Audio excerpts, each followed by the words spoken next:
Friends, welcome back to our channel చిట్టి నీతి కథలు. ఈ రోజు మనం వినబోయే కథ బంగారు గుడ్డు పెట్టే కోడి.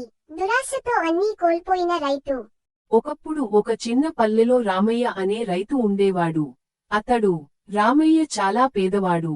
ఒకరోజు మార్కెట్ నుంచి ఒక కోడిని కొనుక్కొచ్చాడు. మరుసటి రోజు ఉదయం కోడి పెట్టిన గుడ్డును చూసి రామయ్య ఆశ్చర్యపోయాడు. ఆ గుడ్డు బంగారంతో మెరిసిపోతూ ఉంది. రామయ్య ఆ గుడ్డును పట్టుకుని బంగారు దుకాణానికి తీసుకెళ్లాడు. అక్కడి వారు చూసి అది నిజంగానే బంగారు గుడ్డు అని చెప్పారు.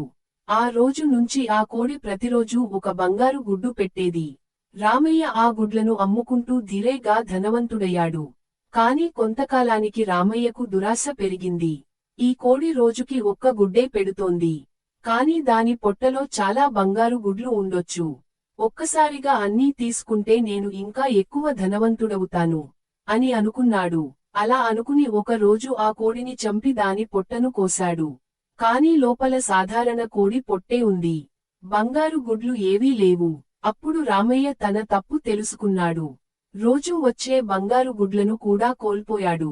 తన దురాశ వల్ల అతను మళ్లీ పేదవాడయ్యాడు. నీతి: దురాశ ఎక్కువైతే ఉన్నదాన్ని కూడా కోల్పోతాం. మరిన్ని ఇంట్రెస్టింగ్ వీడియోల కోసం మా ఛానల్ను సబ్స్క్రైబ్ చేసుకోండి. వీడియో నచ్చితే లైక్ చేయండి.